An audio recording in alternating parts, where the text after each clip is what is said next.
Lonnie. You're doing great, girl. Great. You're awesome. Yo, let me show outside. Boss Grandola music.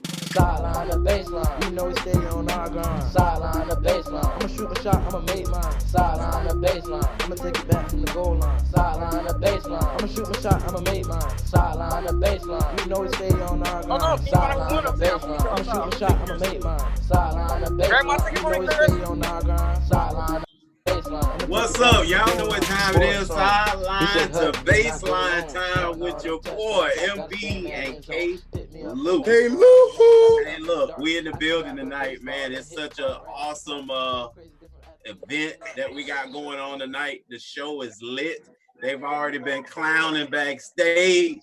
You know, that's why y'all got to come early and make sure you catch us, because when we go live, before the show, they get it in. And this is a rowdy crowd, man.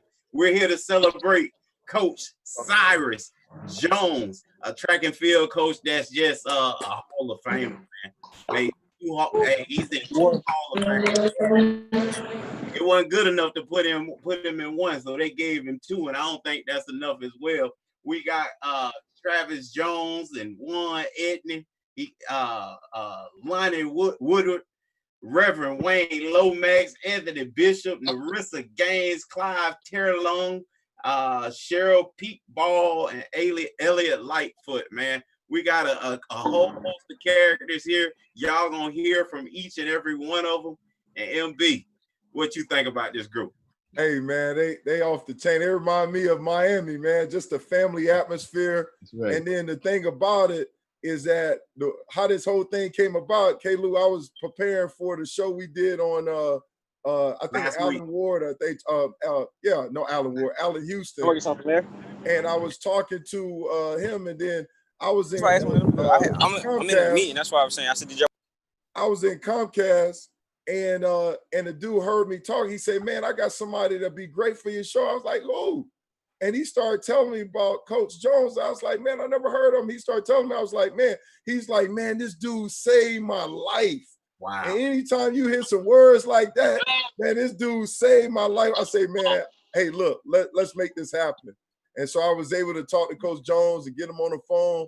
And I was like, "Coach, you know what? I was trying to get him on this one show." I said, "Coach, man, you got too much meat on your bone. You got a story to tell, man. We need to do a show just on you." And K-Lou, man, when I called, he gave me a list of people. When I called them, that some people, they was like, "Look, I got something playing. It don't matter. Coach Jones want me. I'm there."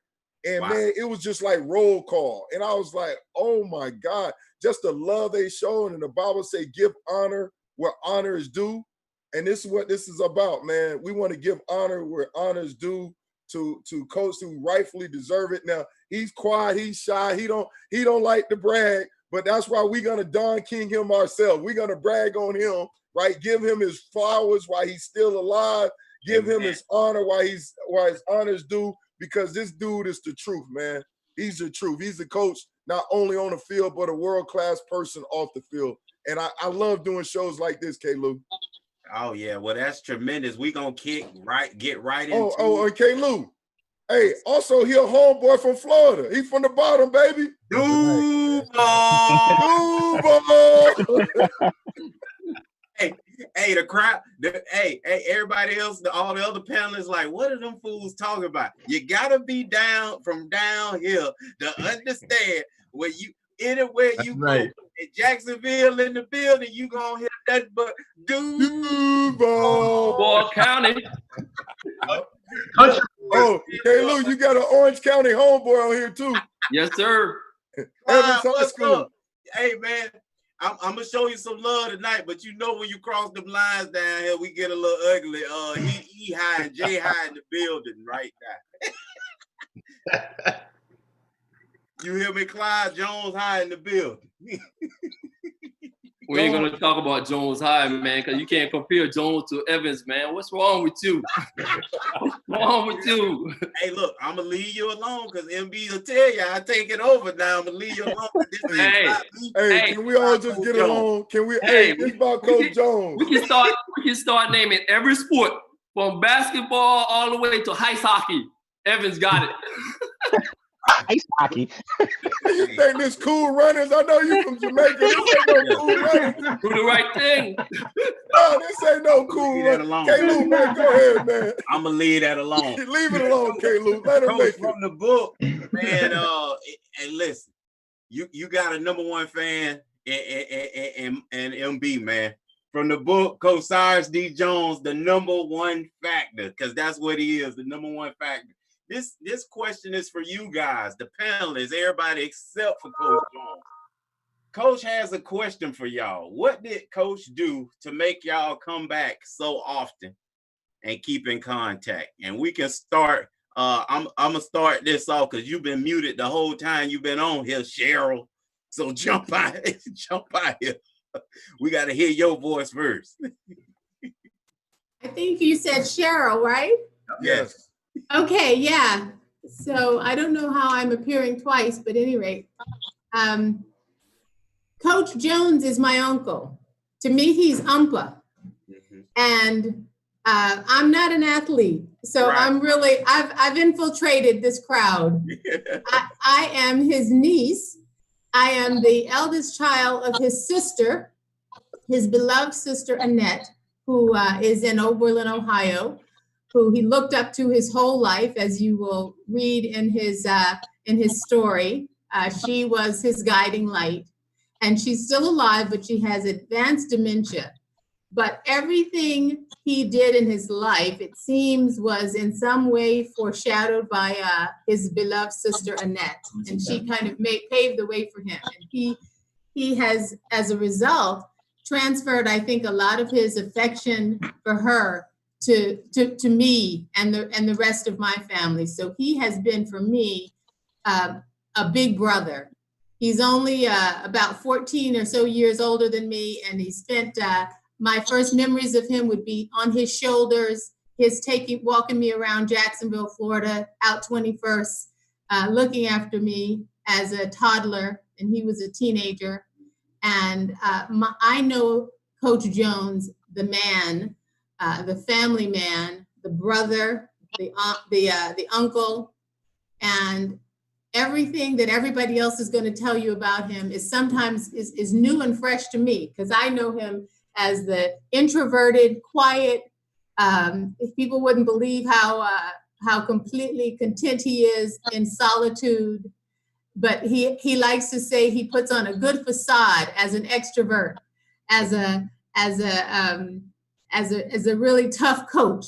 But he's really a softie, very sensitive, very loving, and has always, always, always been there for me and my husband and my siblings, and of course his sister and the rest of his family, his other two brothers. So we know him as our uncle, Uncle Big Boy, or Umpa, as his great-grands called him, and have a very different view of him. The stories that the track men and women tell, they're fascinating to us, because we can hardly believe them, because he does have this other side of himself as a really competitive mentor and coach for all these young people.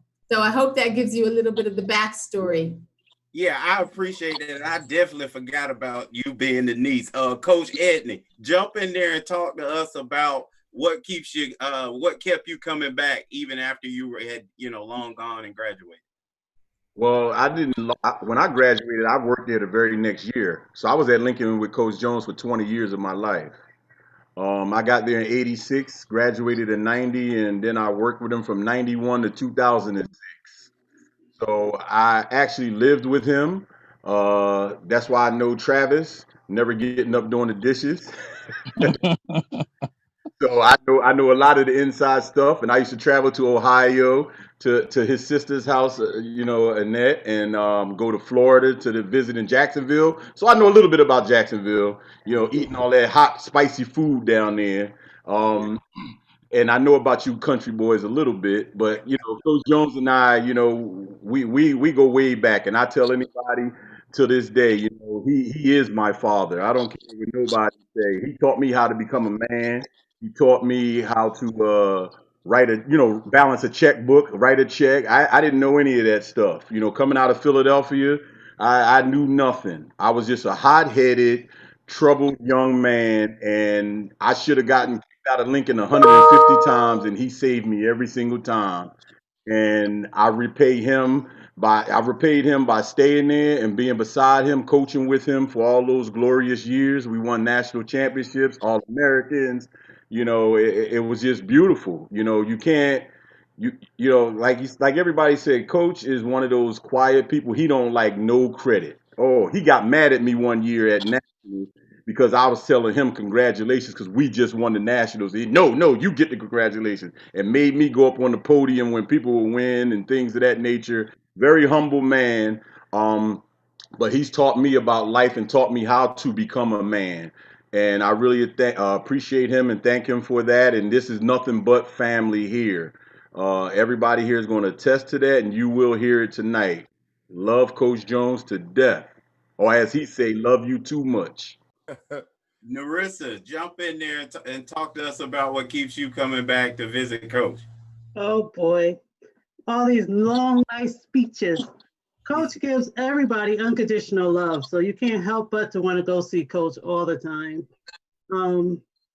I started running my sophomore year because it looked like it was so much fun. The cross-country runners and everybody was coming from nationals, having a good time. Run. And even though he couldn't say my name, I was Nancy, then I was Alice, and then I was Noriega. I had to listen to what he had to say. If he didn't, there was a price to pay, and the whole team had to pay the price. So I don't think he showed favoritism, because when one got in trouble, we all got in trouble. So I learned to be disciplined and just close my mouth and do what he told me to do. Noriega, come on, Narissa. Real Noriega. He owe Rick Ross 100 favors down here. We hear about that.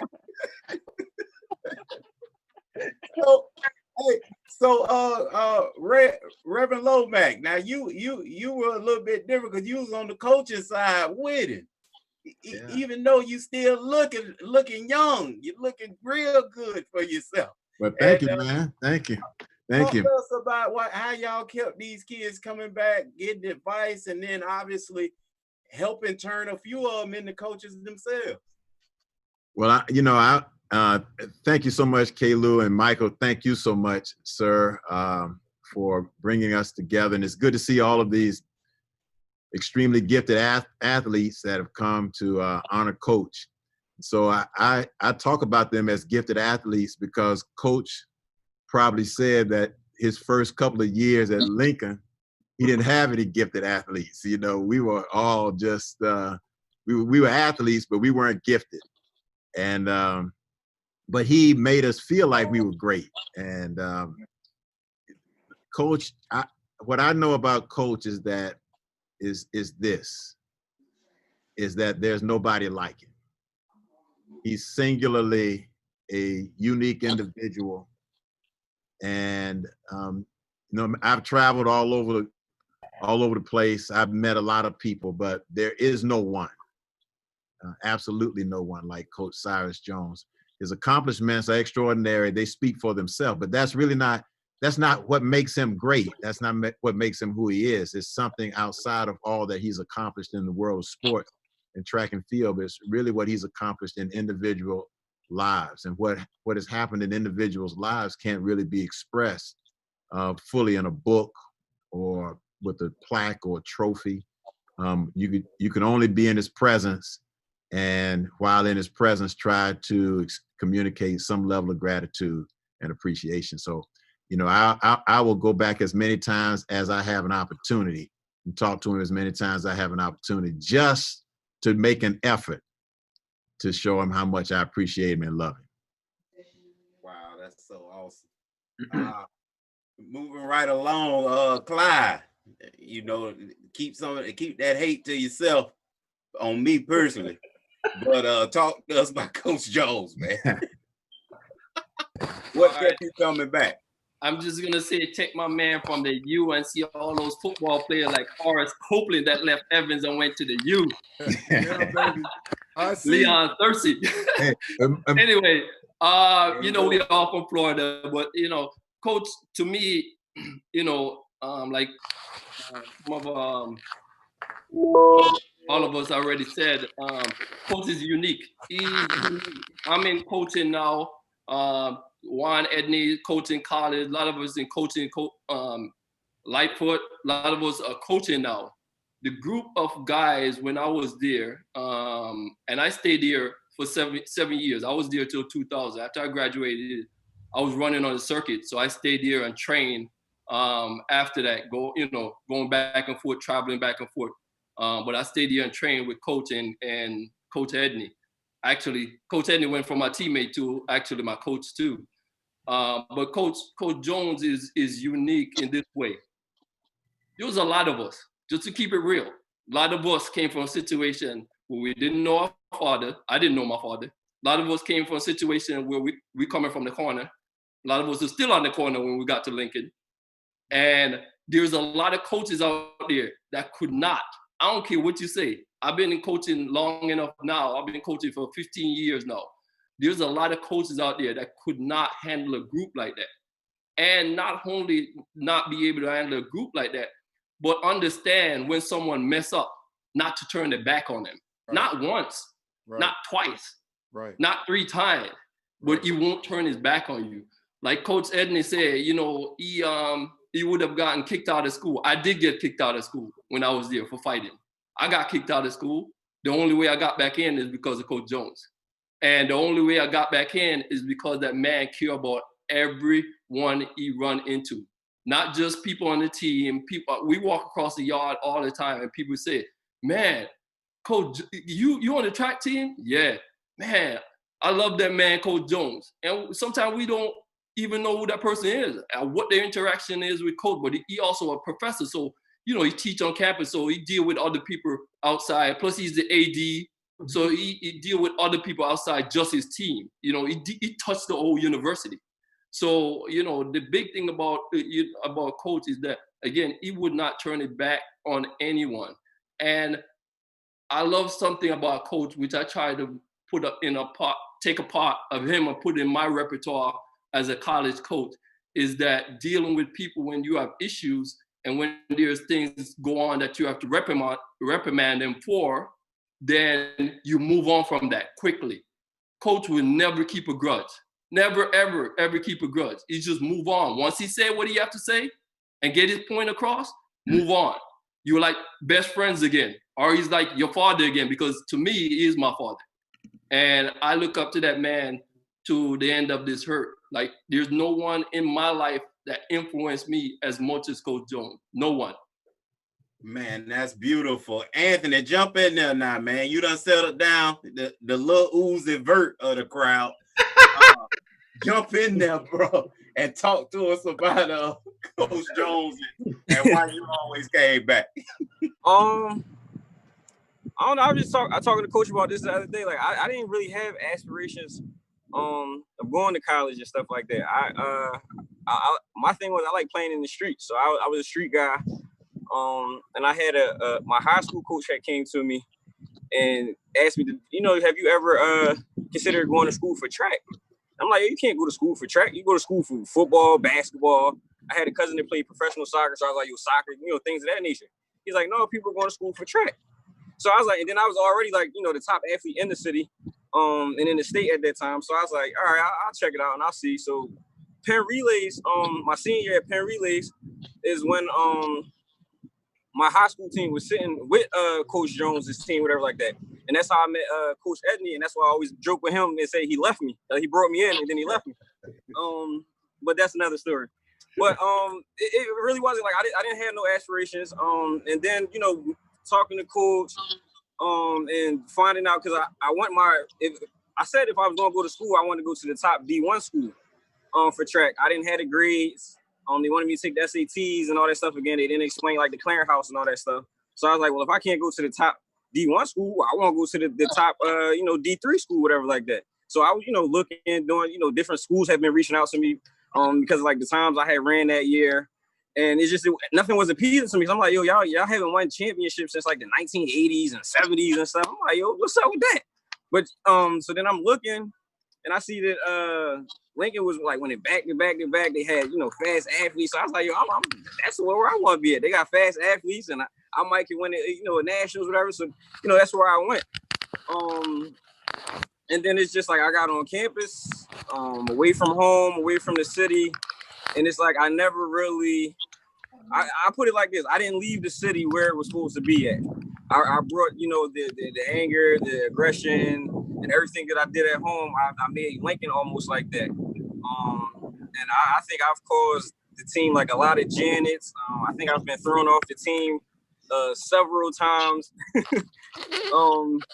But it's just like it's just one thing about it, and it's something that always stuck with me, even when you know, I was, you know, told I was pretty much like bad mouthed about, you know, who I was, defamation of character. And I was like horrible athlete and all that stuff. And coach, I came into his office and he was like, boy, I don't know about all that stuff they speak of. I don't know you. But I'm just looking at you and I'm just gonna call you Piranha because you're just little and violent. So I don't know about any of that stuff you did back then. You got a fresh slate with me. So I was like, all right, cool. I got a fresh slate.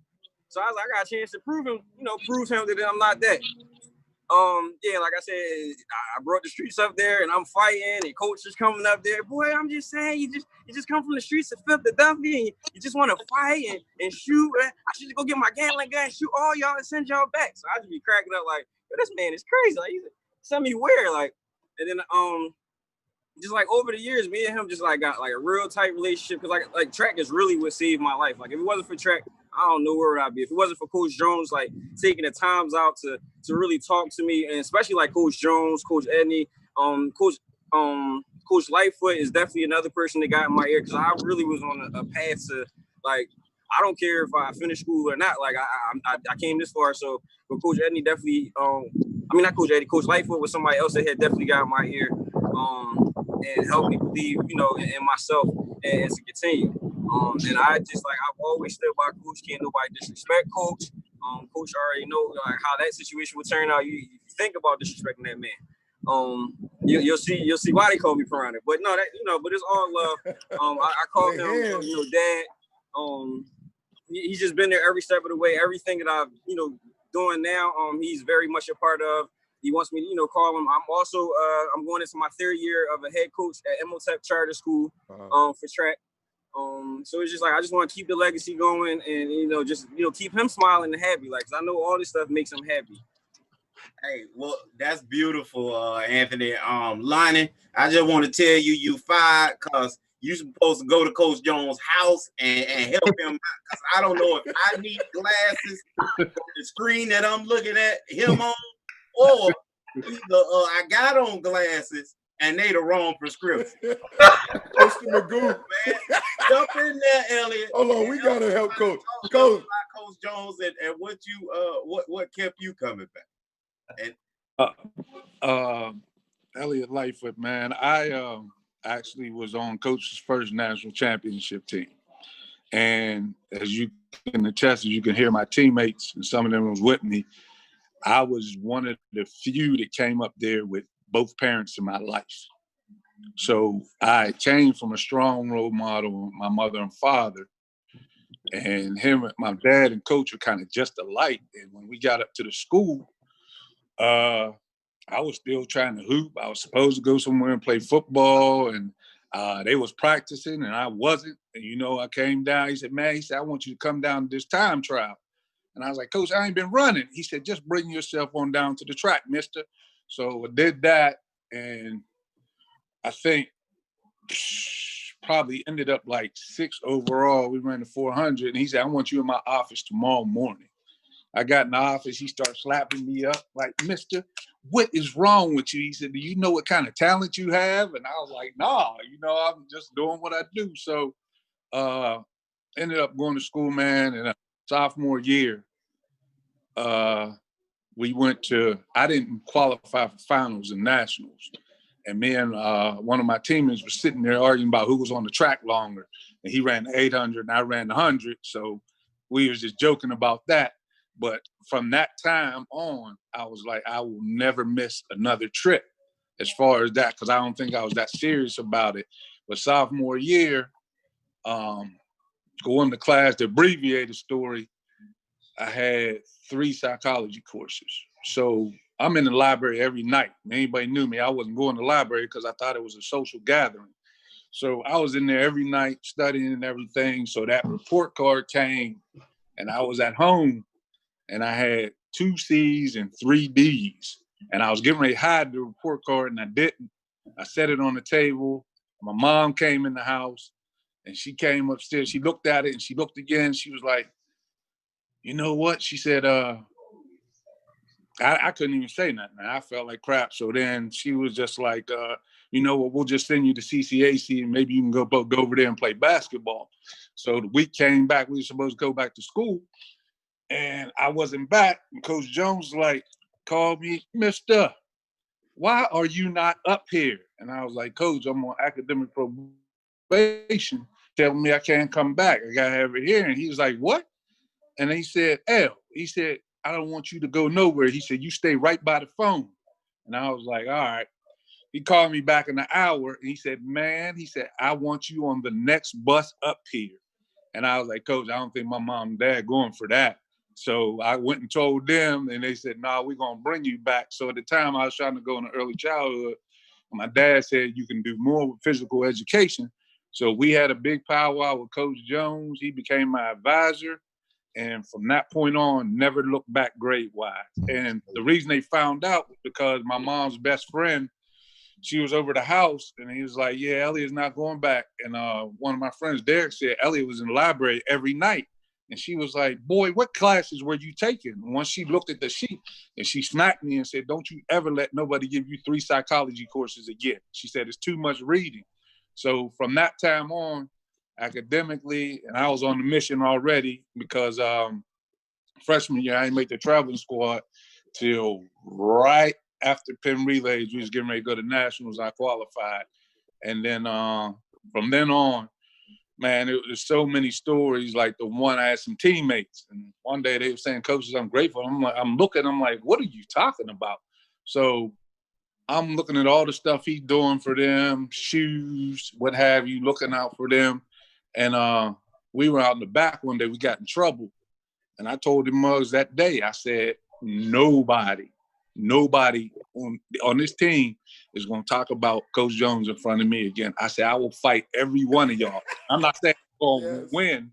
I said, but I'll fight every one of y'all over this man right here. After I seen what he does for all of us, and when I came on campus, there's 44 of us. There was 80% of the male population that got recruited there to come run track, but they just, for whatever reason, didn't finish. And I just watched the way, he took care of us, man. We walked from Wright Hall over to the gym. So that's probably a half a mile. There was 3 of us that took a test. When we walked into the gym, hey, buddy, good job on that test. And we just all froze and stopped like, we just took the test, coach. How you find out about that? And he knew everything that was going on, but he was like our father, uncle, some cases, grandfather, whatever you needed him to be, that's what he was. And you can't give back what he gave to you, but you appreciate and love him while he's here. He's just very unique and God sent, God given. And if you look at all the people, like I just watched the community and everything and how he touched the whole university. And truthfully, if he wanted to, he could have been president of that school. Wow. On now. Wow. Yep. That's awesome, man. Bishop done went from Lil Uzi Vert and then got a stunt double to come in and represent represent Drake. So I don't know what we got going on down there. But Travis, we know what kept you coming back, because that was daycare for you. I might need to put a call in for the Department of Children and Family Services for all the time you spent out there on that track. But what made you, what do you think made all these guys and ladies come back? Mr. Barrow, it's my perspective is a little different. It's more from the inside out. So, of course, Coach is my father. But the funny thing about it is I don't call him dad. I don't call him daddy. I call him Coach because that's what he is. And, everything he's given me, he could have just given it to his son. but he gave it to all of them. Right. You got Juan. Everybody on this call is a brother or a sister to me. I'm an only child, but I always say, man, I got about 200 brothers and sisters, and because they always took care of me. If I went to class when I was up there and my outfit wasn't looking right, they was gonna talk about me first. But then they was gonna say, man, come by my room. And they had some, look, this is how you gotta dress. I grew up like right around where Lincoln was. So I wasn't a city kid. I was basically a country kid. I grew up in a rural area. So, those my big brothers and sisters would put me on to what was fresh and what was hot. Travis, you can't be no country boy, man. You got to do this. You got to do that. If ever there's a problem, Juan was there. I could talk to Juan about something, whether it was about girls or anything. That's right. Elliot, all those guys playing sports. They took me in, and they took me in because what my father was giving them, they could use, but they also gave it back to me in love. When they say it's a family, it's truly, truly, truly a family. I got 200 or so odd brothers and sisters. I don't know what you can say about a man that's giving you everything. I mean, everything from my nose to my eyes to my mouth to everything, the way I talk, the way I walk. But to get on here and just honor him like he's supposed to be honored. But the funny thing about it is, as much as I do it, he's getting it tenfold from the people around him. Right. And that's just a testament to what he's been to these young men. Some of them say, God don't say, I don't know my father. I knew my father. And when I tell you, being Coach Jones' one and only son wasn't easy at times. Mr. Burrow, I'm telling you, that what they took, man, but it was all worth it because he made me a strong man. He makes men is what he did. Yes. So I mean, what more can I say? But I'm honored to be here. Wow, man. Well said. So powerful. So powerful. Good Lord. Hey, Coach Jones, man, I feel like you got a Mr. Magoo camera over there. What going on? Come closer to the screen, man. There you go. That's a little bit better. And that camera has run too much up Killer Hill, Coach. Yeah. It's so Coach. Hey, Coach, man. Hey, Coach, when I read your book, man, I was like, man, you've been to more places and met more people than Forrest Gump, man. From the Oochie Woochie chants at Gilbert High, right, to playing in the band at FAMU, to fighting in the war in Vietnam, to become a dad, all right, to Travis in New Jersey, to getting your master's degree at Indiana, to being a probation officer in Oklahoma, man. How did all those experiences help shape and prepare you, all right, to be a first-time head coach at Lincoln University? Well, it's sort of difficult. I never had the idea, but first I want to thank everybody for being here today. It's I really don't like hearing all of this at all, but I have to listen to it. But I had the idea when I was walking from high school in Jacksonville, Florida, with my trombone under my arm. I always said to myself, I wanted to be a coach. But what kind of coach? I wanted to be a baseball coach. I loved baseball. Jackie Robinson was a favorite of mine, and I wanted to be a baseball coach. And when I had the opportunity to go to Lincoln University, I really thought that I was going there to be the baseball coach. But once I got there, they had a baseball coach, and they told me to become the track coach. And that's what happened. But in saying all of that, all I wanted to do is show people that I cared, and I wanted them to be as nice and as obedient to me and to others. But becoming a track coach was something that I never wanted to do. But I can say to you and everyone else, is certainly my stinker, and I call Cheryl, Dr. Pete Ball, I call her, and her husband, I call her stinker because she means so much, or she still means a lot to me. But all of you, and Mike, every one of those people that are on this show tonight and on the screen, I have a unique story about each and every one of them. And even if there's 300 of them that's on the screen, I can tell you something about each one of them. And it's not that I can't ever remember doing anything for Edney. I can't ever remember doing anything for Clyde. I can't ever remember doing anything for anyone. All I can ever remember that they gave me joy, hope, and made me feel as if I was somebody. Right. And those are the kind of things. And they always say, Coach, thank you for doing. And I can't ever remember. They've given me something here at Lincoln University that perhaps I can't ever replace. And I go to my grave, as my brother says, I'll go to glory, being as happy about what has happened at Lincoln University for 42 years. Wow. Wow. That's powerful, Coach. And one thing that the Bible says better to give than receive. And obviously, man, you're living a walking epistle of that, the love that you have gave. But also in addition to that, talk about the impact that your big sister, Cheryl Mama, right, Annie, had on your life, the love that she gave you and the direction she gave you, her and Alvin. I think that was her husband's name that gave you to help you direct you along that path. Well, when my mother passed in 92,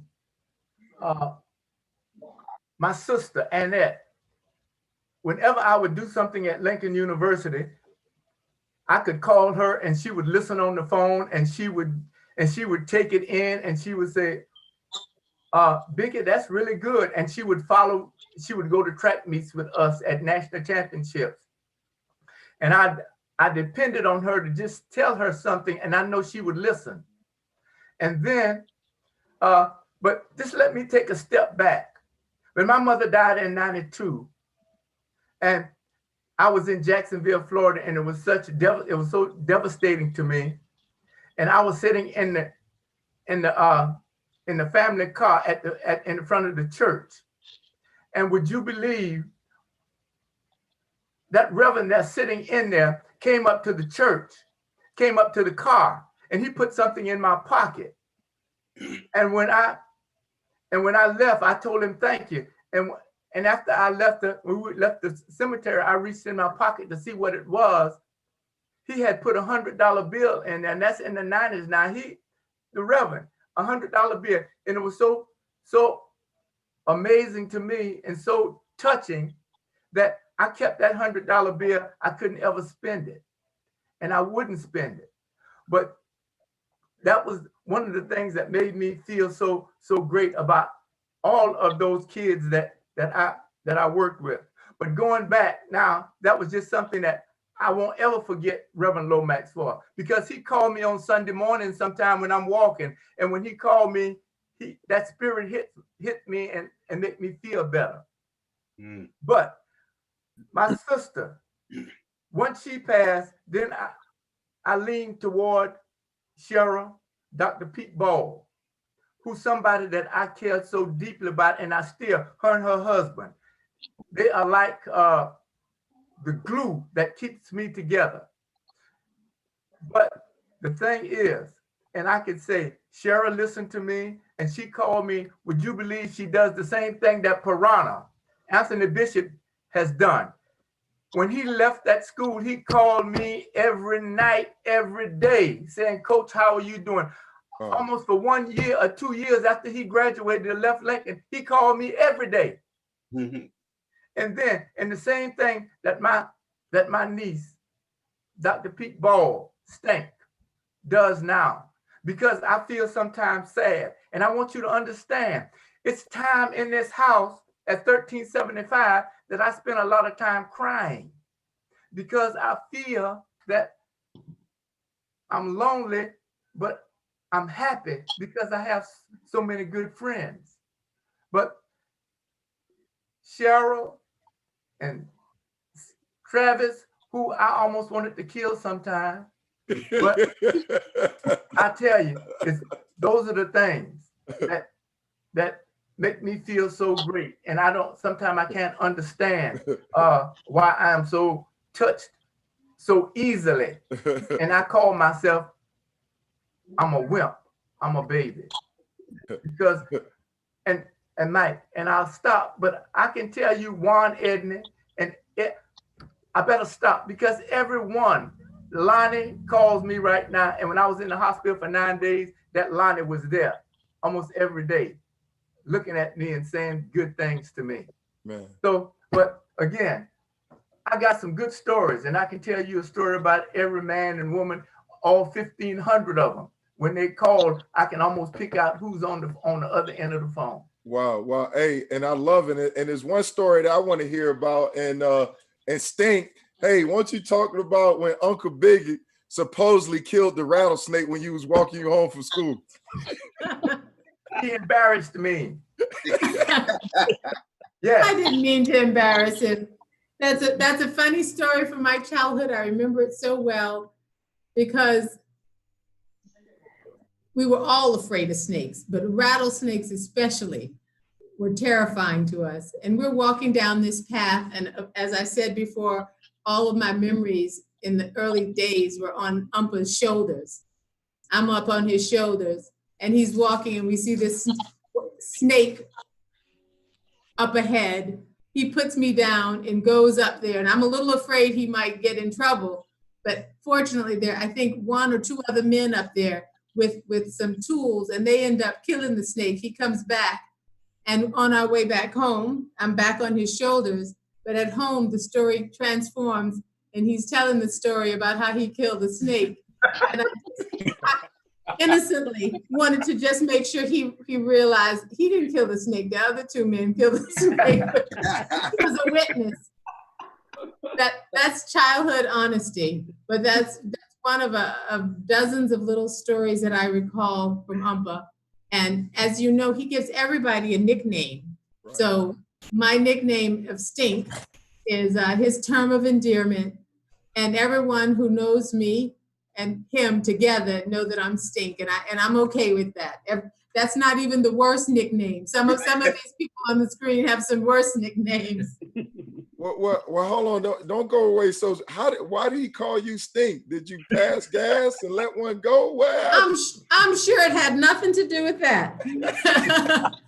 I have no idea. I think it was related. It was relating to childhood sense for sure. So right. I haven't asked too many questions, but I like to tell people it's because I'm so sweet. So he likes to kind of just do the opposite. I got you. Like if somebody big, they call them tiny or something like that, right? Exactly. I got you. I see. I'm understand. But just remember, when she was a little baby, I had to clean her. The truth. There you go. There go the truth. That's the truth. Yes. There go the truth. Right there. Right there. Right there. Hey, Coach Jones, back to you as well. I know growing up, band was a big part of your life. You used to do the little chant, you know what, the Uchi, Coochie, Woochie, whatever you used to do at halftime during a football game. But also baseball was big too, right? And one of your favorite players, as everybody on this call know, was Jackie Robinson, and to this day you're a Dodger fan. But why don't you share with me about your own Jackie Robinson experience with racism growing up down there in Duval and then also to Indiana? Well, when I was, my youngest brother and I played baseball, and I played played baseball, softball every day. And I saw an ad, a little old clipping saying that at Vero Beach, the Dodger Stadium, they had a clinic, and I wanted to go to that clinic. So I used to sell liquor bottles, soda bottles, and just get enough money to go $125 to go to that camp. So I was so happy, and the kids in the neighborhood, all the baseball players said Biggie, and they called me Big Boy Biggie because Biggie is going to the Dodger camp. He's going to play down with the Dodgers. So when I went down, I was so happy. I caught the bus down. I got off the bus and two fellas picked me up. Two white fellas picked me up and took me to the camp. And when they took me to the camp, that was it. No one else communicated with me at all. They didn't associate with me. I was in a room. The room didn't have any sheets on the bed, and I didn't take any with me. I just didn't know. So I called my mother that next day to ask her, could I come back home? And that's when I went back. I just left. And I was so embarrassed. I didn't want to go back outside to play ball because I came back and I was supposed to stay there a week and I only stayed 2 days. Wow. So that was an incident I had when I was small. But when I got out of the service, Indiana University, I got off the bus with my duffel bag. And I was trying to find the hyper building, health, physical education, and recreation building. And all of a sudden, a big truck passed by, and a lot of fellas were on the truck, and they yelled to me, "In, go home." And when they said that, I was just coming from Vietnam and in the service. I found my way to the hyper building, and I told my advisor that I wasn't going to stay. I'm gonna leave because I was insulted coming here. And he said to me, Mr. Jones, you're here for education, and that's all you want to do. So stay here and do what you have to do. And I did. And I was very thankful for him telling me that. And that's what I did. Wow. That's tremendous.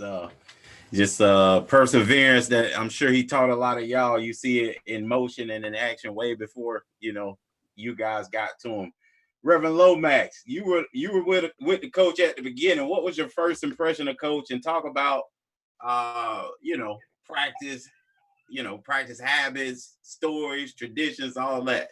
Give us some. Well, it's sort of like I understand Michael Barrow was at the University of Miami when championships was the order of the day. And so I would imagine if he goes to the U now, that he might say that the athletes there don't understand, don't understand. And so when I arrived, it was really interesting because I saw some of the film clips here of that beautiful track and all of that wonderful athletic experience that these athletes were having. Well, we had a cinder track. We had to roll the track before the meet. We had to line the track, put the actual line on the track, the chalk on the track in order to run for the lanes and everything. We had to do all that. This was before the track meet. And so we had those kinds of experiences. But how I actually met Coach Jones, it's a very unique experience. I walked into Oxford, which is the little town just outside of Lincoln University. And I was walking back and he picked me up and gave me a ride. I was on the basketball team. I was a basketball player. And so I said, so he introduced himself as the track coach. And I said, well, coach, I have seen your track team and I can outrun most of the people on your track team. He said, no, you can't. He said, no, you can't. Come out this afternoon. And so he baited me. I had no intention of ever being on a track team. And so he baited me and I went out there and so it was a 200-meter run. And that I got in, and I came in maybe third or fourth or something like that. I had on my street clothes and tennis shoes, and so it was very similar. Lightfoot, the similar story. Yeah, he taught me into staying on the team, and so from that point, I stayed on the team, and it was really an experience of growth and development and maturation as a person. And the track was a part of it. It was big, it was important to us, but the real thing that was happening is that he was helping me to grow up. Mm-hmm. And he was helping me to grow up without ever saying, I'm helping you to grow up. He never said anything like that, never framed it like that. It was just what he did. And So our days were really Spartan. It was really challenging, and in terms of what we had to do. But he was building a foundation, and I think he created a culture, and that culture never changed. So whether you were there the first year or whether you were there the 40th year, the culture was always the same. All of the athletes on the team always felt the same way about the team, about each other, and about Coach Jones. And Coach Jones, without exception, it doesn't matter which team it was, he's king. And he would never take the crown. He would never wear it. He would never say it. But as far as we're concerned, there's no one like him. And so that was my experience. It was all joy. And from what I learned from him, and he bailed me out of situations too. He's never mentioned it, never brought it up, never said anything about it. Wow. Just has done what he's done. And so yeah, but so that was very first year, 1974. 1974. He and I arrived at Lincoln University at the same time.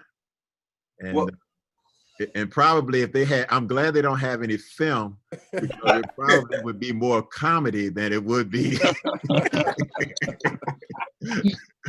Yeah, the real talent started coming after we were there, but he made us feel like we were really top grade athletes. Rolodex. Coach Edney, you was 4 years old in 74? The way you just said, wow, baby, hey, you had to be. I was 7 years old. See what I'm saying? It was barely. So look, talk to us about some traditions with the team, man. Some of the things that you guys did out there. I could tell you, I guess I was 10 years after Lomax, and when I got there, I think we had at that time, our freshman class was very talented. And he started in August. I didn't, like I told you, I was trying to play basketball and do some other stuff. So I seen these mugs running and everything, but they got up in the morning, some hit the 2 mile loop. Then the cross country people, I had heard about Nottingham. Nottingham was about 13 miles away. So a couple of my teammates told me, man, he dropped us off at Nottingham. He said, cafeteria closed at 6. He dropped them off at 5:15. He said, if y'all ain't back, it's on y'all. And they scooted back. You know what I mean? Some was trying to get rides back and everything. But we had a routine we went through every day. So for practice, we had to run the loop. So the sprinters ran 2 mile loop. Distance people ran 5 to 7 miles loop. And then someday he said, everybody. So one day he said, yeah, y'all, everybody, we got a Janet. So Janet Jackson, the control song. So it was a control workout, right? So he said, he said, hey, y'all about to run 7 miles today. Coach, why do we need to run 7 miles? He said, no more than the 400. He said, everybody's running, every swinging man is running 7 miles a day. So they had this thing called Killer Hill, and it was very long. It just went straight up and up and up. And I'm from Pittsburgh, so you know there's hills in Pittsburgh, but this hill, it rivaled one of those. So that was probably about the 3 mile mark. So a couple of our sprinters was getting the Killer Hill. Man, we went up the hill, and we said, we still got to go. So a couple get ready to walk. Coach is sitting up there in the truck. And he was like, everybody just stopped and froze. The other people just kept running. And he told us to get in the truck, and he rode us back to campus. So, but the original thought was everybody was running 7 miles. You know what I mean? But it just, I guess the expectations and what he brought to us, building the confidence, it was about teaching us about competition, taught us about life. Like a couple of my teammates told me prior to me, right the year before I got there, they said they were at Killer Hill. He told them they were supposed to run about 15 hills. So some of them was cussing and like, yo, man, I ain't running no damn hills today. I'm not doing this. So alongside of Killer Hill was some bushes and like corn things, like big weeds, so you couldn't see. All of a sudden they heard Here come coach out the bushes. He said, "Oh!" So everybody just stopped and just started running the hills, man. Another tradition is, once we got in trouble, people talk about trouble. Some people be out drinking and this. You like drinking that fire water, The miss? fellas, the boys, Yeah. not some people. The boys. Get you. Name names. He would get you and tell us that we all go to the basketball game. The tradition, we went to the basketball games and we support the basketball team as a team, 40-something people, and we sat a section. It was our section.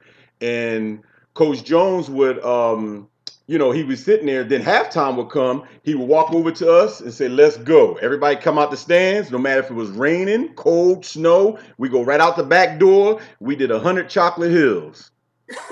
Wow. 100 hills, and you know why it was called Chocolate Hills? Because you were falling down that hill, and he had his raincoat on like he was in the war, yelling at you, "Mister," with his flashlight, "Mister, you're going to get that fire water out you tonight. Trust me." I think a great thing that coach did for all of us, Narissa just said the boys was drinking, right? It didn't matter who get in trouble. It was the whole team get in trouble. And I think he was genius in this way. We had to hold each other accountable, because if you didn't hold the next person accountable, you're going to be in trouble too. It doesn't matter if you go snitch and say, "Oh, coach, I wasn't there." Good luck with that. That's not going to get you nowhere. So good luck with that. Go snitch and say, "Coach, I wasn't there. I was in my bed." Well, you should have told them not to go to that party, or you should have told them they shouldn't be out there drinking. So he did that in a genius way. Let us hold ourselves accountable, and so that everyone would know that we all at a level playing field. Level playing field. Nobody treated different. It wasn't, when I got there, they had All-American 4x4 that won nationals the year before. And he told me I couldn't get on the 4x4. Why? Because I was too slow. However, once I got on the 4x4, I was just like everybody else. If I was slow, I was going to be off that 4x4. He's like, "I want the 4 fastest, and if you're not, you're off." So it didn't matter if you have seniority, what it was. He never showing the preferential treatment to anyone. We had another tradition when I got there. I thought it was a little bit crazy. I don't know who came up with it, but the freshmen had to wear Burger King hats to nationals. Men and women had to wear Burger King hats to nationals as freshmen. That was my freshman On the year. plane. I never wore a hat. I never got tossed in the ocean. Oh, that was my freshman year. So Barry Ferran was the only senior on that team, and I didn't know what they was talking about. We getting ready to go for national. We gotta go get the hats. Next thing you know, we got these Burger King hats, and we walking in the airport. Everybody looking at us. 14 of us walking through the airport with Burger King hats on.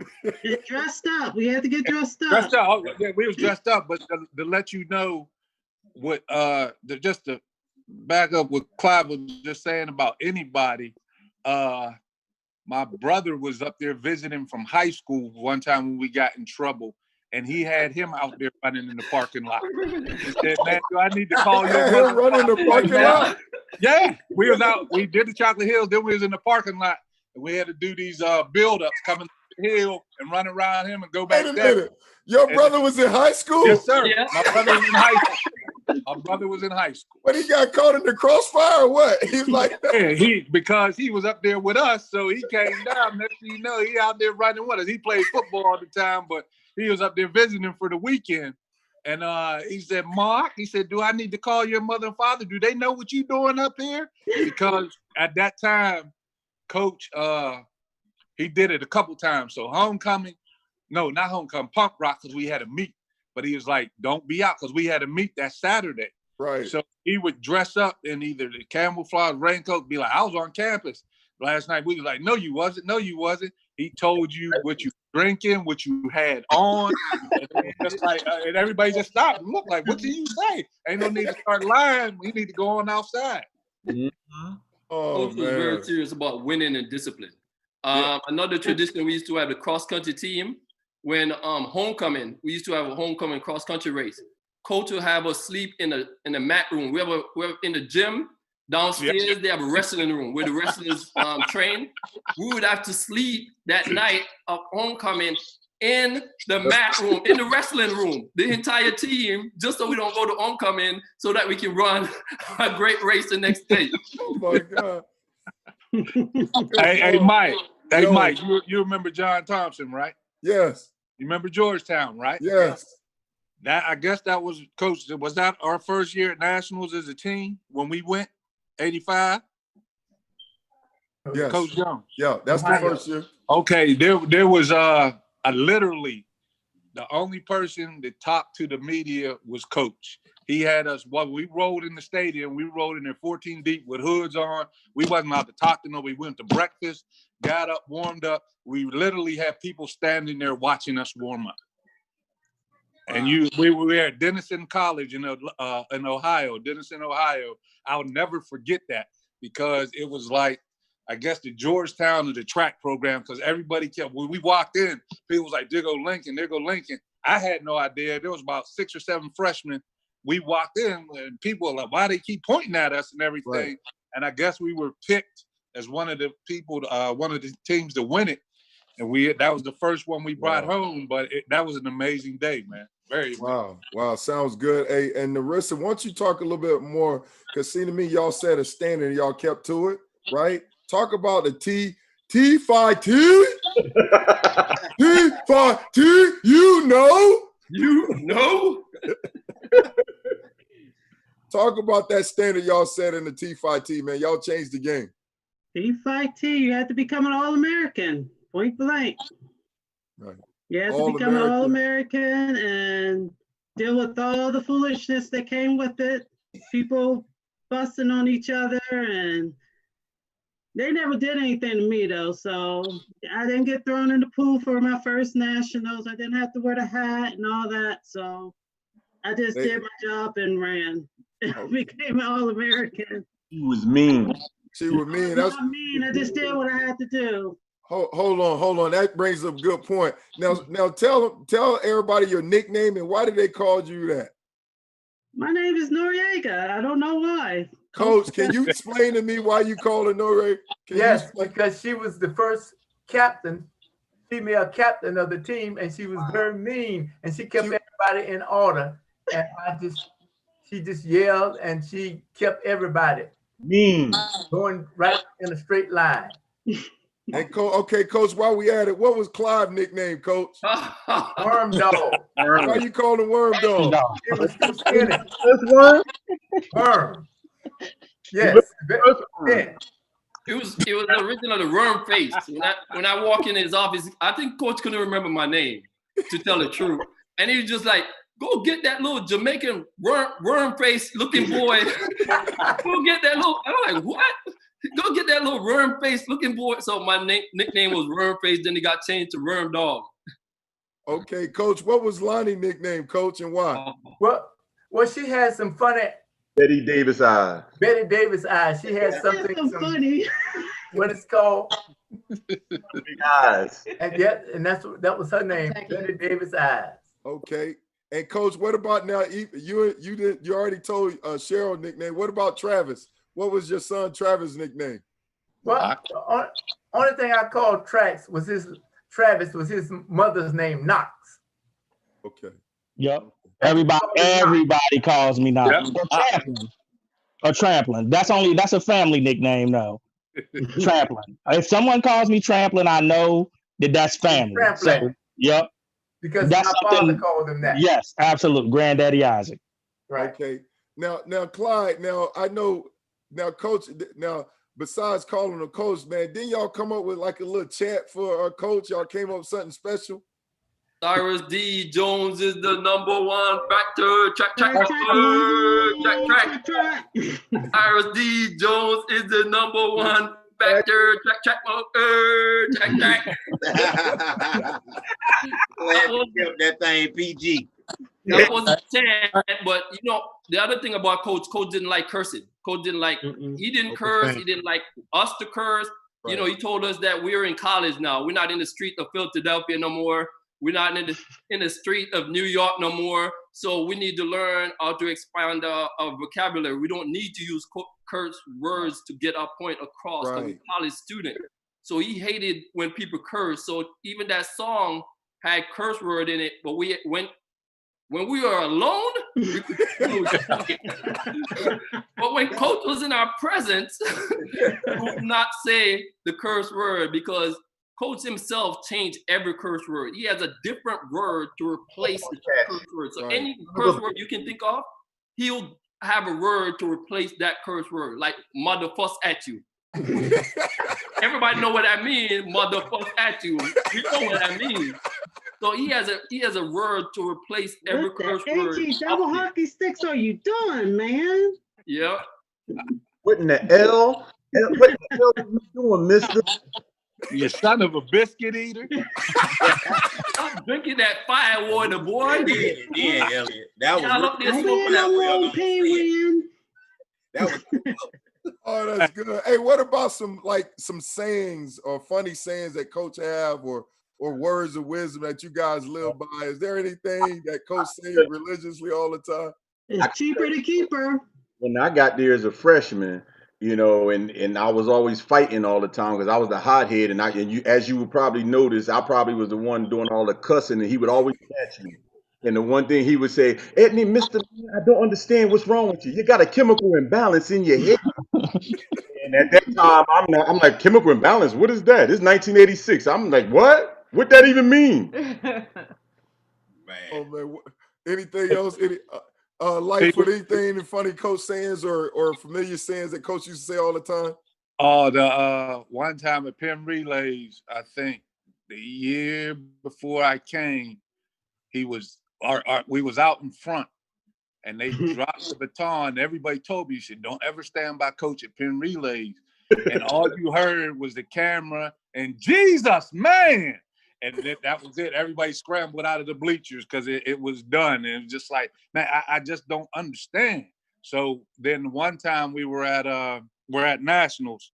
So a couple of teammates sitting there, and Coach is standing about 12 yards from us, and we sitting in the bleachers. He's like, yo, man, we got runner up. He was like, yo, I'm gonna ask Coach for jackets. We should ask Coach for get jackets. They looked at me, and I'm not asking him. I was like, y'all can ask. I said, I'm not asking him. So they sitting there and they thought they was whispering. So he was looking up. We was at Wisconsin lacrosse, and there was a graveyard right outside the stadium that went up the hill. And it looked like Coach was just looking at the graveyard and just standing there, just off in space. So one of the teammates, Dave, got up and was like, Coach. And he just turned around. He said, what do you want? A runner-up jacket, man? That conversation ended right there. Just beat somebody. Yeah. Just beat somebody. He said, kill an ant with an axe. Yeah. And then I got the coach with him. So we were at the ECA season. We was up at the school in Pennsylvania. I can't remember the name of the school, and I know it now, but we're in there. So I think the boys and the girls got third. The boys and the girls got third. So Coach said, hey, he said, Al, he said, I want you to run over there and get me 3 garbage bags. So he called the team together. So I'm like, what do you want with garbage bags? So I think we getting ready to clean up the food.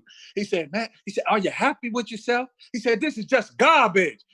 So we got plaques. The kids got plaques, you know? So they got the plaques. He said, here, I want you to give me them plaques right now. Give me them plaques. So it was a big old trophy plaque. He took both of them plaques. He said, open the garbage bag. He put the plaques in the garbage bag. He said, you take them and throw them in the dumps. I don't care what you do with them. They're not getting on our van. Hey, no participation award for y'all. No, sir. No, sir. No, sir. They leaving a lot out. Facebook saying, don't let Bob or Bobette catch you. You let that Bob get you. Let them balls beat you. They also saying analysis paralysis. Analysis paralysis. And then he wouldn't ask you why you're lying. Why are you prevaricating? And everybody just froze because they didn't know what it means. And he always said, Coach, can you spell that, Pete? What's the origin? Hey, you know, Travis. Coach get Can I mad. say something? When Coach get mad, he always said, "Boy, I'll bite your jugular vein." Like, Jugular vein, what? I'll bite your jugular vein. What? What is a jugular vein, Coach? I go, man, I want to bite that man jugular vein. My coach. One time he said, Can I say something? Like, hi everybody. I'm not one of Coach's distinguished track runners, but I did attend Lincoln from 1975 to 79.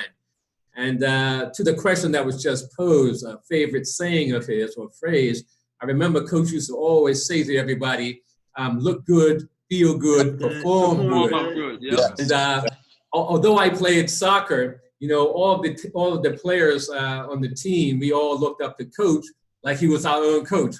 I heard it said by, maybe it was Lomax or somebody earlier, that Coach was not just coach, he was like a father, you know, a mentor, a counselor to all the athletes on campus. And I have a funny story that I'd like to share with you. And, you know, Coach had this reputation around campus as a fair person, but no nonsense.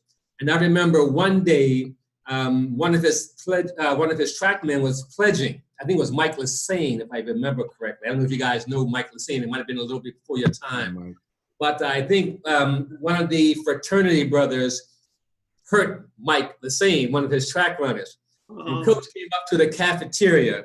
And then, you know, it's like how the cafeteria was in the student union building. Everybody's all jovial and talking and having a good time and laughing. And Coach came in and he slammed his hand on the table. Bam! And he said, listen up, all you suckers in here, right? It's one of you suckers that hurts one of my track men, I'm going to deal with you, right? And say, you think you seeing angry? He said, touch another one of my track men, and you're going to really see angry. And as he was walking out, he turned around, looked back at everybody and said, suckers. And the entire cafeteria was quiet after that for about 10 minutes. Nobody said a word. Yeah.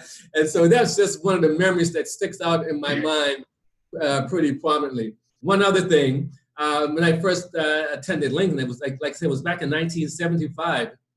And I remember looking at some of Coach's trackmen and thinking, yeah, like Lomax, I can outrun some of these guys, you know? And so I remember one day, maybe in my sophomore year, could have been my junior year, Coach had a little party at his home, and he had a few of his trackmen there. And there was this one guy there named Darby.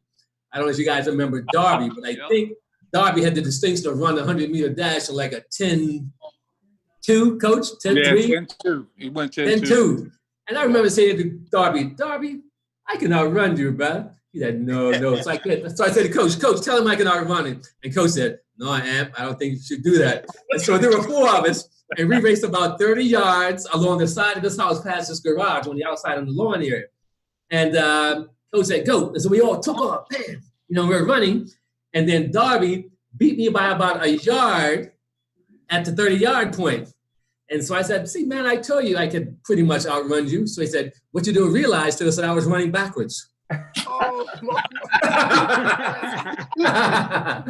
after that, I said to myself, all right, Darby, you got that one. Hey, Mike.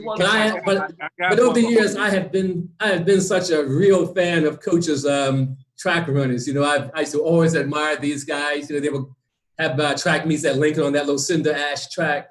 And I would always be out there as if I was part of the track team, you know, because I knew pretty much all the guys just through Coach. And like I said, Coach was like a coach and a daddy and a counselor to everybody. And I so appreciated his involvement in all of our lives, you know. And so it's so good to see all you guys again. Let me tell you, there's something I want to get across about Coach. Coach is a genuine person. Doesn't matter where you are, where he is. Sometimes he look back at situations and say, man, I was so embarrassed. I can't believe I just said that or did that. Coach will call you out no matter what. When we win nationals, we go to the president's house. If somebody show up without a tie or something was wrong, it doesn't matter. He give it to you anywhere. And he would just, after he was reflect on it and say, man, I'm so embarrassed. I can't believe I said that or act like that. I'm going to give you one good story. I had another Duval County guy as my roommate my freshman year, Derek Watkins from Jacksonville Rains High School. So we were roommate my freshman year, and we used to miss our 8 o'clock class. So the professor, because everybody knows the track team on campus, everybody know we on the track team. So the professor called coach, tell coach that we're missing our 8 o'clock class. Now, me and Derek wasn't missing class because we were just laying in our own bed. We had the female upperclassmen dorm right across from our dorm. So me and Derek both had girlfriends on the same floor in the female upperclassmen dorm as freshmen. Coach Jones came and knocked on the door that Derek's girlfriend was staying in. And I can hear from way down the hall. I can hear Coach Jones screaming. Somebody, the girl that I was with said, "Man, your coach out there wilding. That sounds like your coach." I said, "Yeah, it is my coach." Now I'm trying to figure out, I'm on like the 3rd or 4th floor. I'm like, how I'm gonna jump out the window. I can't jump out the window because I'm gonna break my leg. What am I gonna do to get out of this room? And at the time I'm thinking, he don't know where I am. He know where Derek is because that was Derek's girlfriend. That wasn't my girlfriend. So he don't know where I am.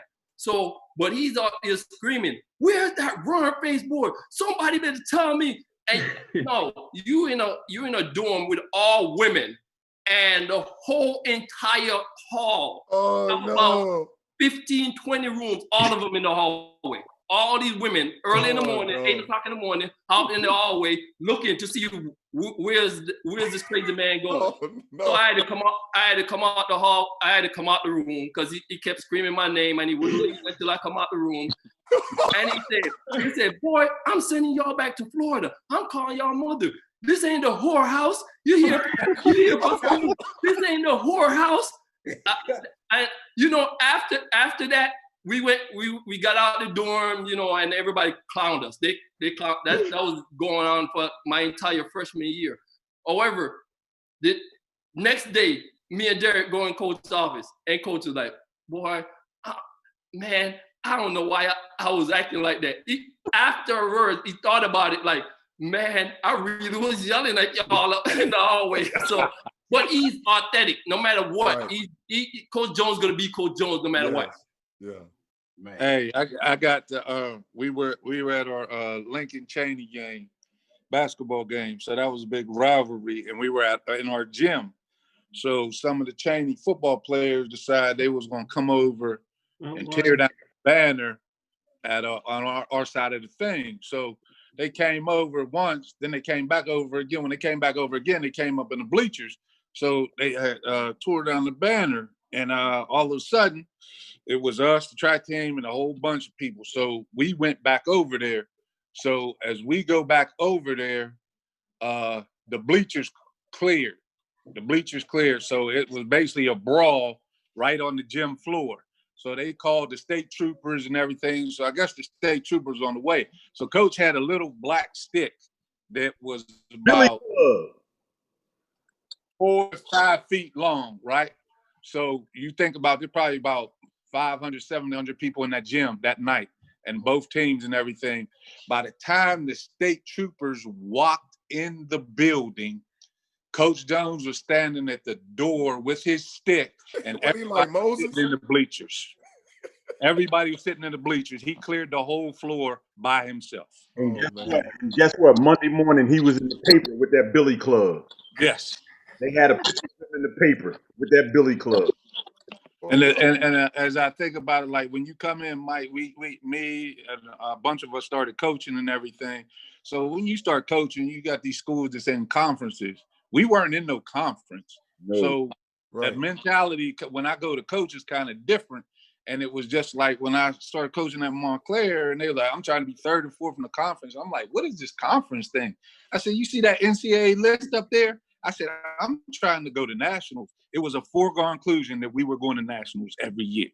And that's the mentality you had when you walked in the door. If you was a newcomer, you came and learned the culture. And that's just what it was. He gave us the hope. He gave us the faith, the belief. And once you get there and taste it, you want to get better.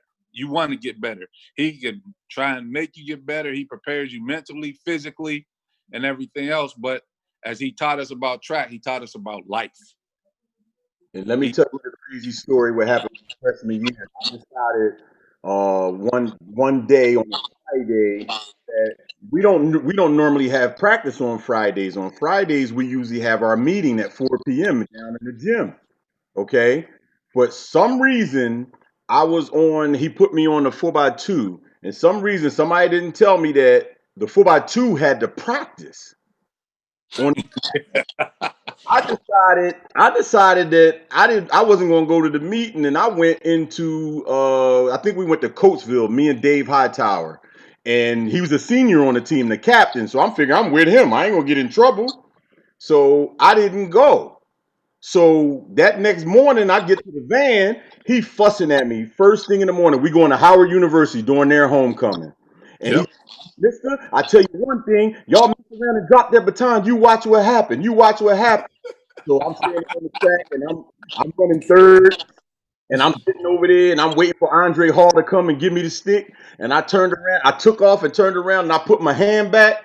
And next thing you know, I'm like running, saying, "Oh, the stick not there." Next thing you know, the baton hits me in the back. So he threw it at me, and so it hit the ground. So I turned around, I picked the baton up, and I started coming around the track.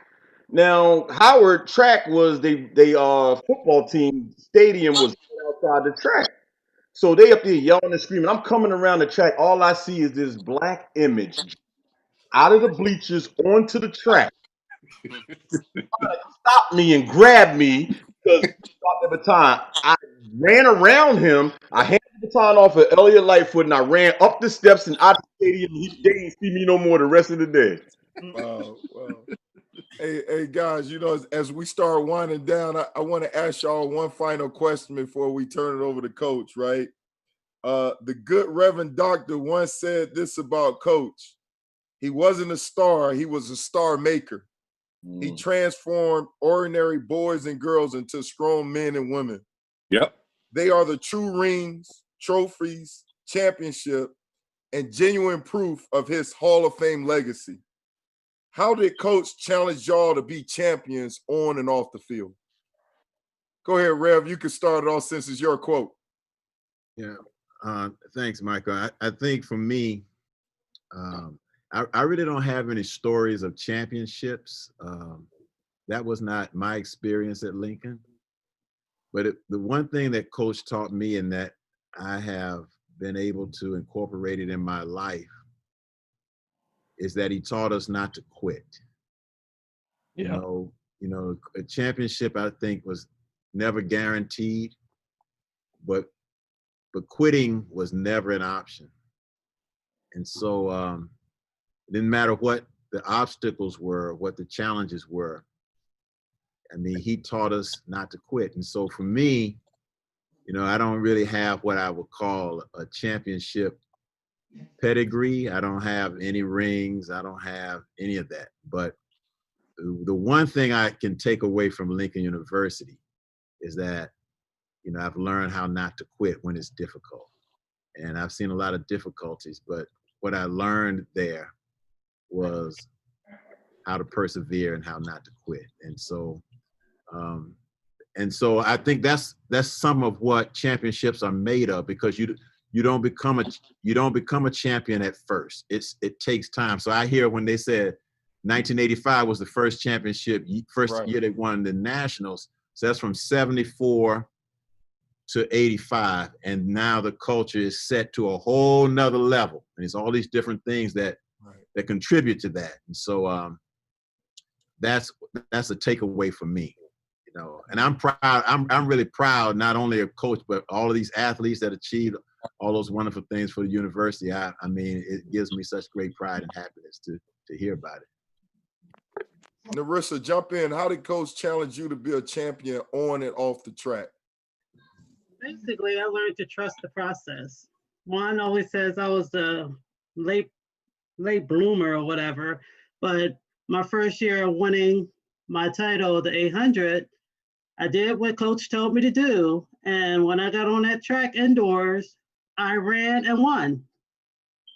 And basically I was happy, but I was like, okay, now it's time for the next race. And when we ran the 4x4, we didn't win. We came in third or fourth or something like that. But we turned around and we won the Nationals for the first time. And I didn't know we was even close to winning. But we won, and I was happy that we trust the process. And we pretty much made history since we was the first female team to win. So as I used to coach high school, and our team, we used to always tell them to trust the process, and pretty much they did. And we won 3 district championships in a row from a school that never won anything for the female track team at championship level. So, wow, powerful, powerful. Hey, Bishop, aka Piranha, how did Coach help you be a champion, challenge you to be a champion on and off the track? Hello, you hear me? Yeah. Yep. He challenged me to be. I would say, a champion on and off the field by being a leader. And not a leader, running around saying, "Hey, look at me, I'm a leader, I'm the captain." But it was just like one of those things, lead by example. I wasn't one of those captains that wanted to be all in your face and telling you what you needed to do. Like I was the captain that was willing to work with you and show you how to do it, and wanted everybody around me to get better. And that's one thing that Coach really instilled in me, and he instilled in all of us. Like if you guys work hard and you work together, you can get a lot accomplished and do things. Because like when we were winning and as Coach would say, beating up on people, it felt good. You felt good, when you were doing stuff, winning races and running certain times and stuff like that. And then you would feel the pain when you didn't run so good, and your teammates felt the pain, and we come together and say what we could have done better to make things better next time. So we don't have to have Coach yelling at us, because we already know what to do. We already know what mistakes to work on other things, those things. And I just transformed all that stuff that I learned in college into my everyday life and the things that I do right now. And I call Coach every day and tell him about everything I have going on, and he always say, "Piranha boy, I don't know how you do it, like, but you never cease to amaze me, boy. Just keep doing what you're doing." And that's all that's all I can do for now, and that's all we all can do.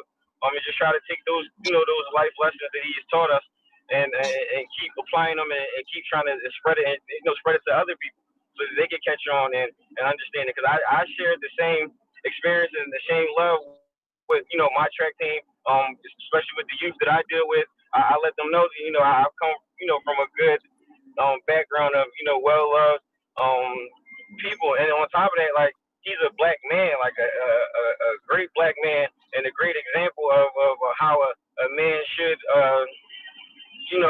help others grow.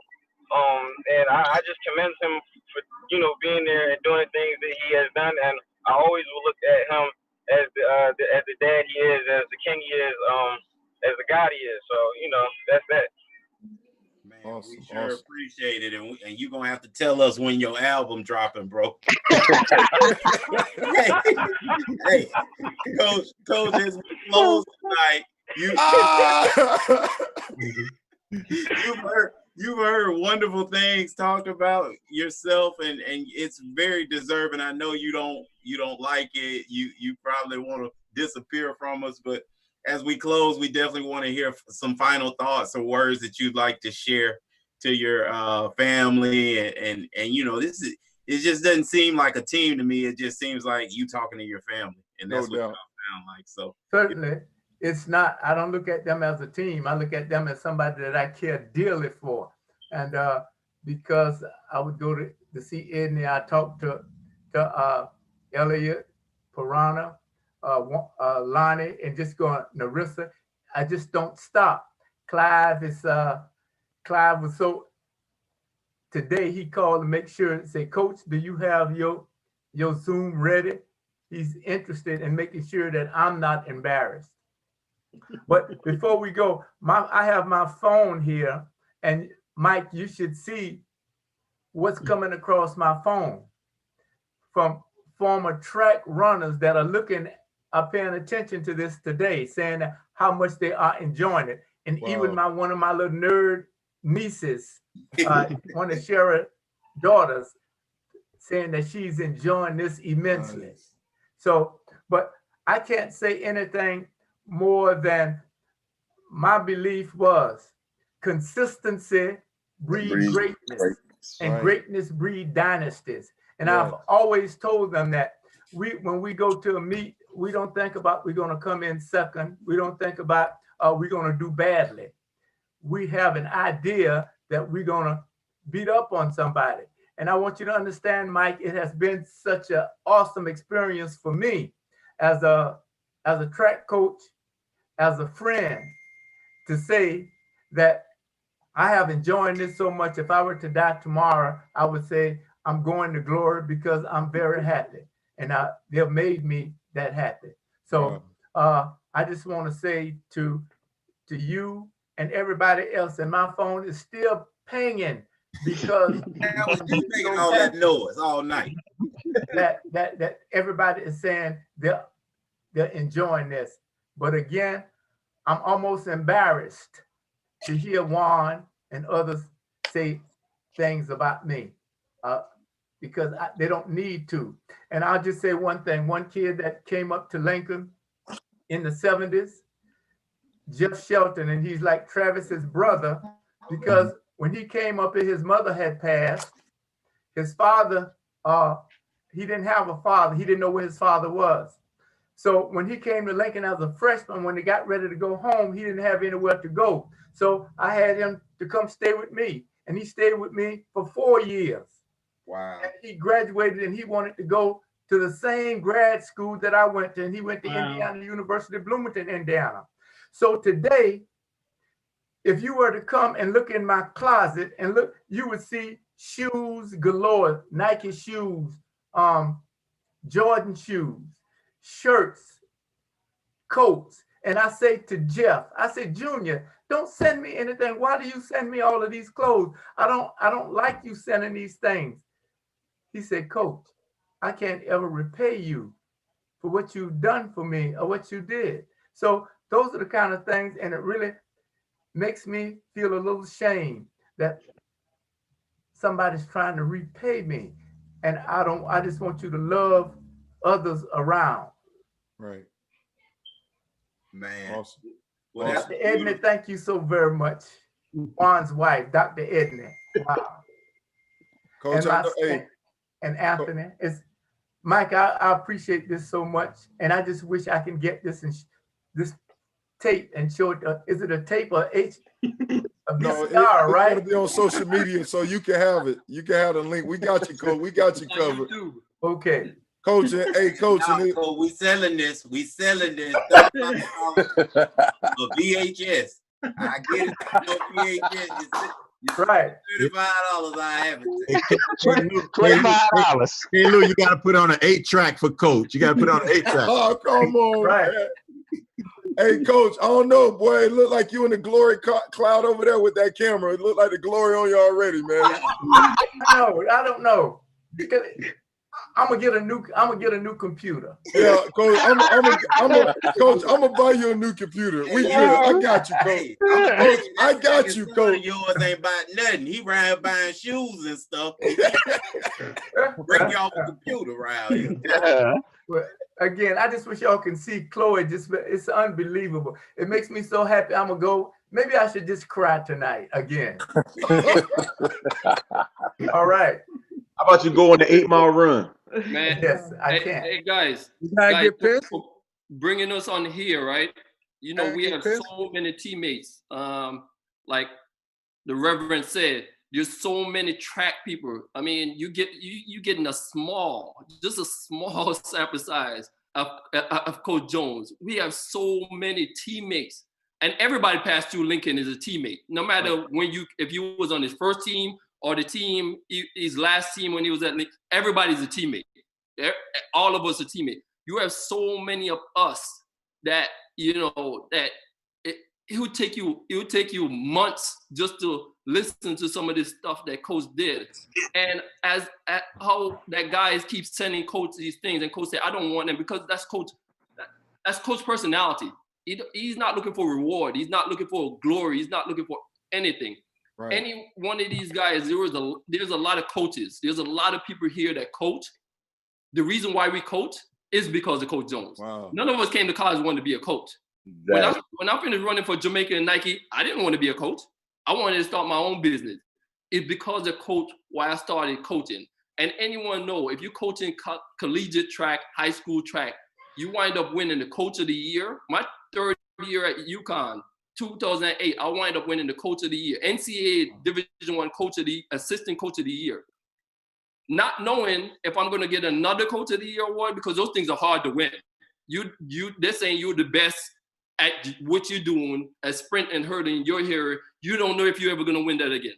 My first one, I gave it to coach, not knowing if I'm gonna win another one, because that's how important it was to me. Even if I never win another coach of the year award, coach will have the only one I have, because the reason why I'm coaching is because of coach. And I can say that for any one of us, and a lot of us, and I know some of these guys are online, a lot of us follow his footsteps because, so you talk about off the track, we emulate coach on the track, off the track, no matter where we go. I stopped drinking when I was coming from Jamaica, smoking, drinking. I stopped drinking my sophomore year in college. And you know when I started drinking again? In March when COVID started. Think about that. Think about it. A grown man, nobody stopping me from drinking, but I stopped drinking. And I started drinking when COVID started. Rona got him drinking. Hey, Mike, I gotta say, because like Reverend Lomax said, Wayne said, they set the table for us. So I was on a team that we won the national championship. In the next 3 years, we was runner up, and we lost by like 1 point, 2 points, or 3 points. But we had no distance people. We had no throwers. All we had was jumpers, sprinters, quarter milers, and half milers. But every year, right before we went to nationals, we used to have this home meet at our track before they redid the campus. Our coach was doing. So the older guys would come back and talk to us. Yep. Then when we graduated, we come back and talk to that next group. Yep. So it was that family thing, that mentorship, and it was real important. And when we went to Premier Relays, you see all these alumni coming in, but you know, you could go through the championship, you go through the race, but the funnest time, man, you think about that camaraderie of the bus ride. So these guys, except for me and Wayne, they had the, you know, probably the 15 passenger buses. We was on the 12 passenger buses. So you had 2 12 passenger vans going to Florida, North Carolina, Tennessee, and just the rides,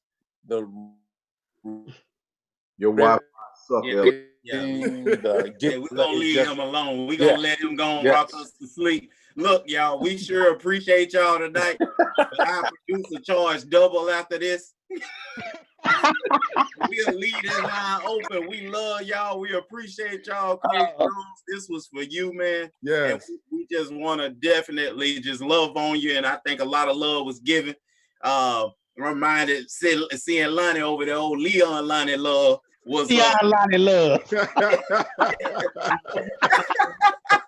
So we really appreciate y'all for joining the call tonight. We'll leave this line open, but we gonna shut it down. Yeah. As far as the show for sideline to baseline with LB and K. Lou, man, we love and appreciate y'all. Hey, thank you. MB K. Lou. MB K. Lou. Thank you very much. Thank you. My pleasure. Y'all take care now. Thank you guys, man. Sideline the baseline, you know we stay on our grind. Sideline the baseline, I'ma shoot my shot, I'ma make mine. Sideline the baseline, I'ma take it back from the goal line. Sideline the baseline, I'ma shoot my shot, I'ma make mine. Sideline the baseline, you know we stay on our grind. Sideline the baseline, I'ma shoot my shot, I'ma make mine. Sideline the baseline, you know we stay on our grind. Sideline the baseline, I'ma take it back from the goal line. Sports song.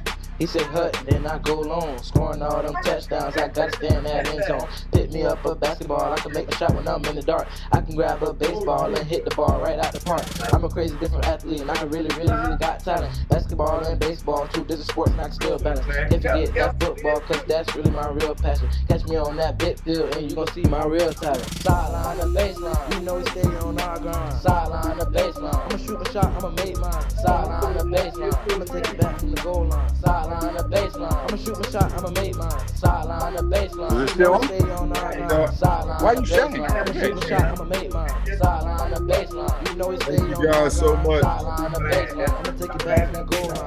fourth quarter, it's goal time. Finna score on the goal line, we fighting for it, I'm bout mine. Make it through, we gon' trying to get 6, can't get 9. Like Dion, it's prime time, I'm on my grind, it's game time. I'm ballin' out, about to eat, they think it's sweet, no need to cheat. They dropping threes, hit feel the heat. Cross him up, got his ankles weak. Behind the back, got him on his knees like John Cena, can't see me. Too fast, too much speed. See the dust coming from the cleats. Deep tough, no passing me. Sideline, the baseline, you know we stay on our grind. Sideline, the baseline, I'ma shoot my shot, I'ma make mine. Sideline, the baseline, I'ma take it back from the goal line. Sideline, the baseline, I'ma shoot my shot, I'ma make mine. Sideline, the baseline, you know we stay on our grind. Sideline, the baseline, I'ma shoot my shot, I'ma make mine. Sideline, the baseline, you know we stay on our grind. Sideline, the baseline, I'ma take it back from the goal line. Sideline, baseline. Mike, can you hear? Yeah, I can hear you. Man, thank you guys so I'm much. talking to D. Michael Barrow from the Yeet. What? Bro, I ain't